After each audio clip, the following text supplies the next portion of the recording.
Feel nothing. Control everything. Machiavelli. Since the day you were born, they trained you to believe that feeling deeply is a virtue. They told you that empathy makes you a good person, that vulnerability is beautiful, that being sensitive means being human. But here's the brutal truth no one dared to tell you. In the real world, the world of power, competition, survival, excessive emotion is not a badge of honor. It's a weakness. It's a blueprint that hands people the manual on how to control you, how to provoke you, how to destabilize you, how to own you, without you even realizing it. Because when you wear your emotions on your sleeve, when every disappointment, every insult, every rejection cracks your surface, you become predictable. And predictability is the death of power. Look around carefully. The people who dominate, who lead, who remain untouchable, they don't expose their inner storms. They don't explain their anger. They don't show their fear. Why? Because the one who controls his emotions controls the room, controls the narrative, controls the outcome. But the one who reacts, the one who flinches, becomes a puppet, pulled by invisible strings of manipulation, shame, guilt, and emotional sabotage. So understand this: the world does not reward those who feel everything. It rewards those who master the art of feeling nothing, or at least looking like they do. Because when you remove emotion from the equation, you stop playing defense, and you start playing chess. On your terms. Understand this: emotions aren't bad, but uncontrolled emotions, that's how you get played. The moment someone figures out what makes you angry, what makes you sad, what makes you insecure, they no longer need force to control you. They don't need threats. They don't need arguments. All they have to do is press the right button, and you'll do the rest yourself. Sabotage your focus, destroy your discipline, collapse under pressure, not because they hurt you, but because you hurt yourself trying to process emotions that were designed to trap you. Now ask yourself, how many times have you lost? Not because you were incapable, but because you were emotionally hijacked.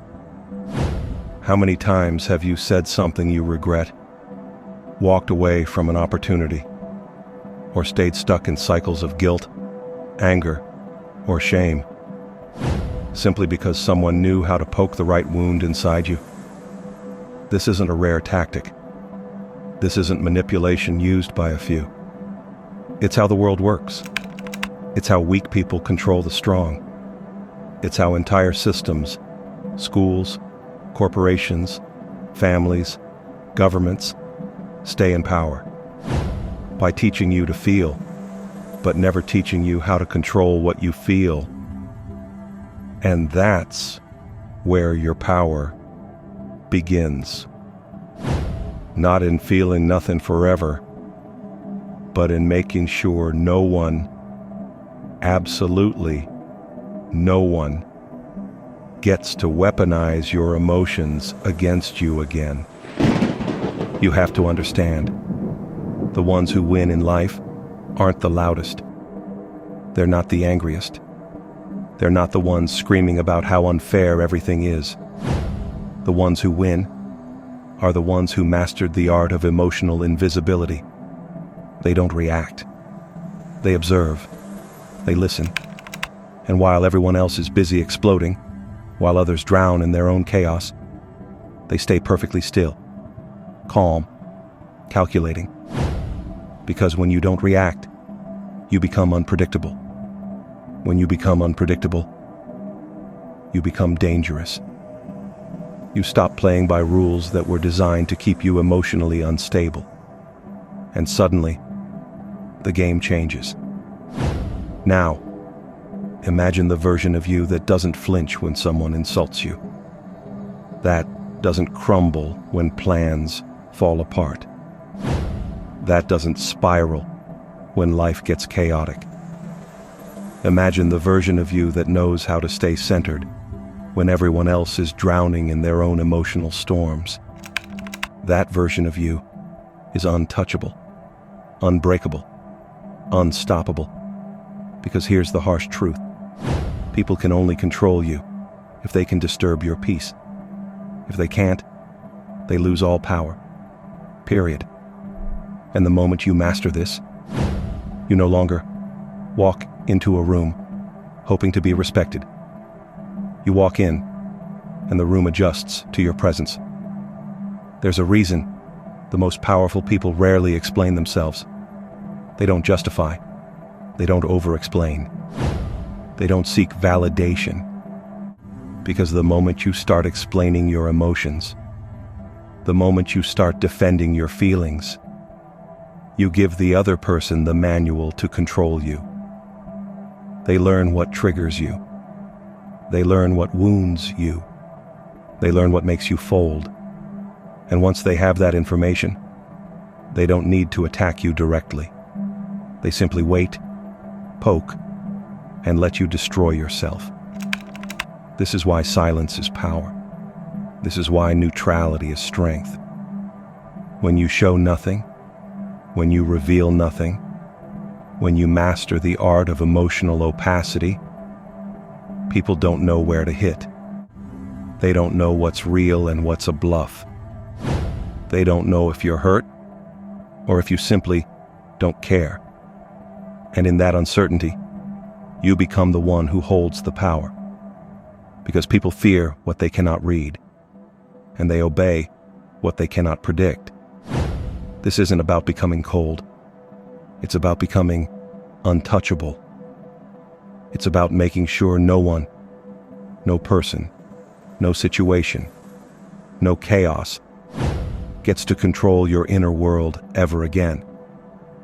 That's how power works. Not through dominance, but through control of self. So how do you do it? How do you become someone who feels nothing? Or at least, someone who never lets the world see it? It starts with one brutal rule. You do not react immediately, ever. When something provokes you, a comment, a betrayal, a failure, your first instinct will always be to react, to fire back, to defend, to explain, to lash out. That's where they win. That's where you lose. But the moment you pause, the moment you hold the line, the game flips. In that silence, you create space. Space to breathe, space to analyze, space to watch their face as they realize their weapon didn't work. As they realize you're not controllable. They expect you to defend, to justify, to fall apart. But instead, you observe. You let the discomfort pass like a storm. And then, you respond. Not emotionally, not reactively, but strategically. This is how you stop being the puppet. This is how you stop being someone who dances to the strings of everyone else's chaos. The pause is power. And the person who masters the pause masters everything. Here's the part no one tells you. When you stop reacting, when you stop showing your cards, the power doesn't just come from protecting yourself. It comes from how others crumble, trying to figure you out. People hate uncertainty. They hate silence.